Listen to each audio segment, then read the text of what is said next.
everybody, welcome to another episode of Totally Inspired, where we talk all things lifestyle and all things leadership. Before I get started, I would like to remind you to please hit the subscribe button and hit the notification bell. And of course, your comments are always valuable. May I also take this opportunity to thank those of you that have been liking my videos, commenting, as well as subscribing. This is very much appreciated.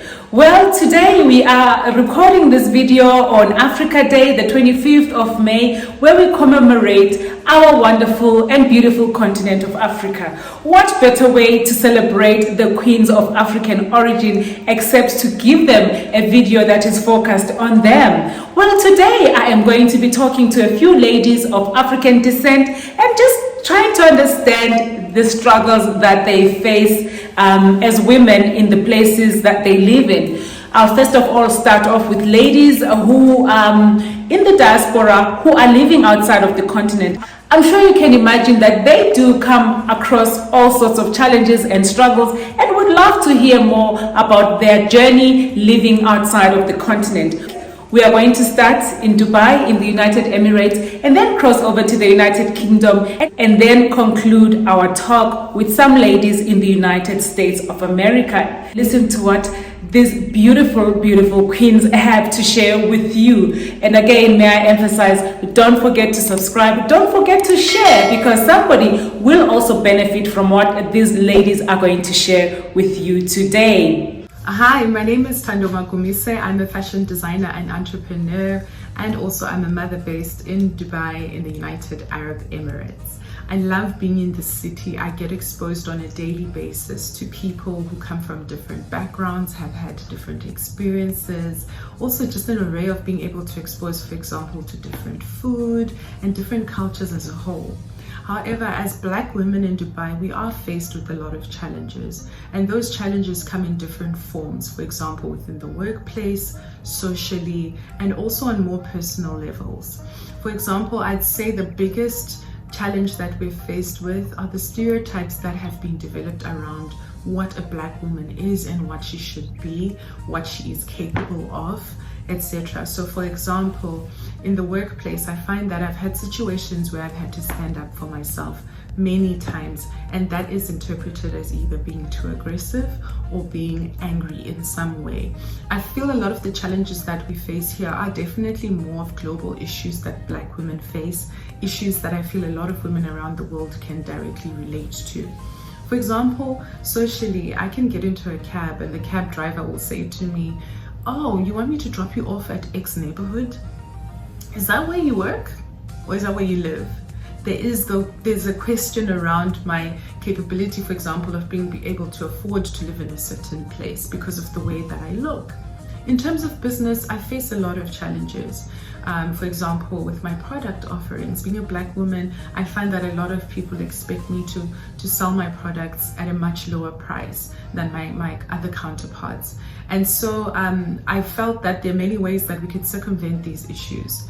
We have control sometimes over these issues. So for example, we have issues with kind of finding the correct hair products, great products for our skin, clothing that fits. And myself and a number of moms have come up with businesses that will circumvent these issues. For example, my fashion design business accommodates for women that look like me. We have certain body types that unfortunately some brands don't accommodate for. So that's when Dube Couture has come in. We have the ethnic group as a collective that accommodates for different African products, especially when it comes to, like I was saying earlier, your skin and your hair. So we can circumvent it in some cases for ourselves, but in some cases we can't. And I feel in those cases, open conversations have to be had. For example, within the workplace, one thing I've discovered about Dubai is that we are all different, but we have all had similar situations where we have had to fight prejudices. So it might not be exactly the experiences that I've had, but everyone can relate to what it feels like to have certain stereotypes developed around what they look like, where they come from, etc.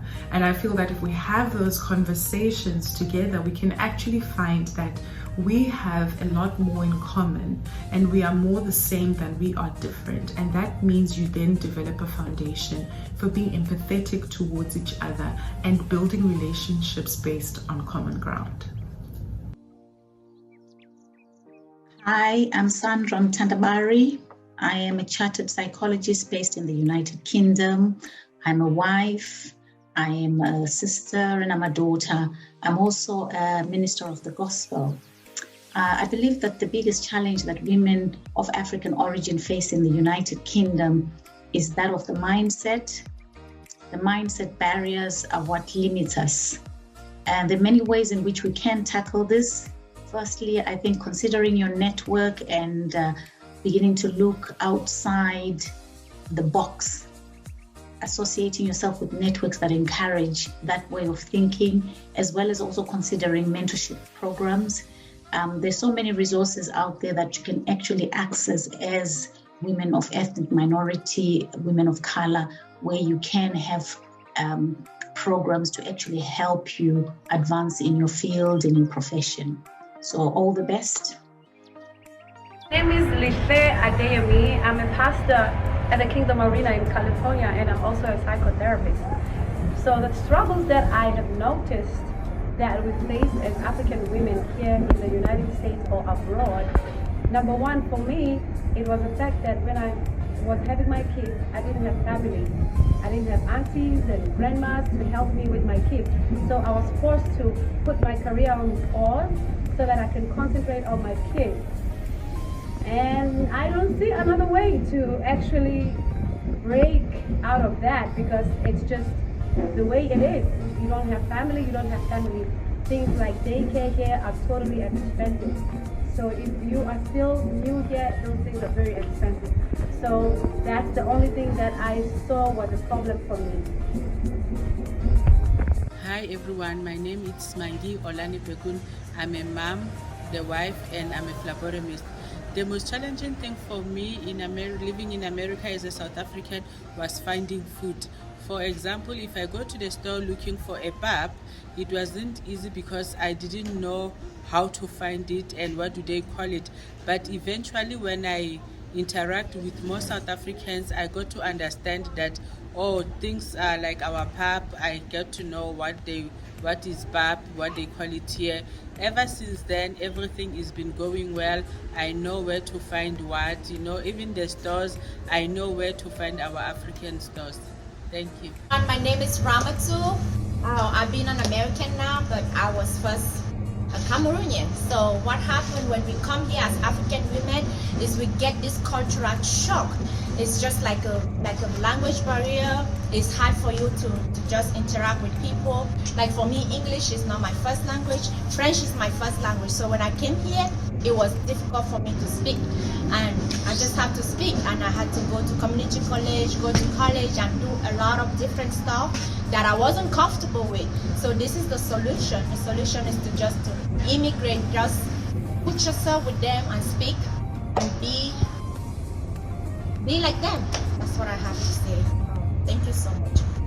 Well, I hope you found that as insightful as I did, and I hope you'll also be able to share some of your comments and your views on what these ladies have shared with us. Remember to share. You never know, somebody might just benefit from this video, and continue to support this work, because I believe the more we subscribe, the more we engage, the more we all benefit. Until next time, please do take care. So there you have it, queens. Hope you had been inspired by today's video and that you'll go out and be more and do more, because you deserve a full life.